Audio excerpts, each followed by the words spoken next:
بسم اللہ الرحمن الرحیم۔ ایک شکاری نے کنڈی میں گوشت کی بوٹی لگا کر دریا میں پھینکی۔ ایک مچھلی اسے کھانے دوڑی۔ وہیں ایک بڑی مچھلی نے اسے روکا کہ اسے منہ نہ لگانا، اس کے اندر ایک چھپا ہوا کانٹا ہے جو تجھے نظر نہیں آ رہا۔ بوٹی کھاتے ہی وہ کانٹا تیرے حلق میں چبھ جائے گا، جو 1000 کوششوں کے بعد بھی نہیں نکلے گا۔ تیرے تڑپنے سے باہر بیٹھے شکاری کو اس باریک ڈوری سے خبر ہو جائے گی۔ تو تڑپے گا، وہ خوش ہوگا۔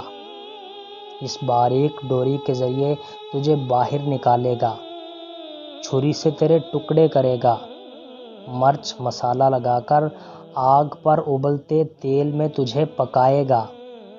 پھر 10 انگلیوں والے انسان 32 دانتوں سے چبا چبا کر تجھے کھائیں گے۔ یہ تیرا انجام ہوگا۔ بڑی مچھلی یہ کہہ کر چلی گئی۔ چھوٹی مچھلی نے دریا میں ریسرچ شروع کر دی۔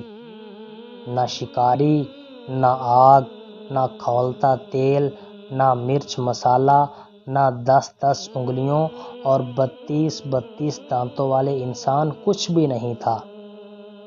چھوٹی مچھلی کہنے لگی، یہ بڑی مچھلی ان پڑھ جاہل، پتھر کے زمانے کی باتیں کرنے والی، کوئی حقیقت نہیں اس کی باتوں میں نے خود ریسرچ کی ہے، اس کی بتائی ہوئی کسی بات میں بھی سچائی نہیں، میرا ذاتی مشاہدہ ہے۔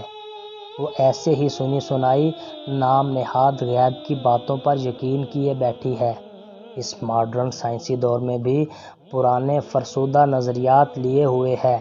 چنانچہ اس نے اپنے ذاتی مشاہدے کی بنیاد پر بوٹی کو منہ میں ڈالا، کانٹا چبھا، مچھلی تڑپی، شکاری نے ڈور کھینچ کر باہر نکالا، آگے بڑی مچھلی کے بتائے ہوئے سارے حالات سامنے آ گئے۔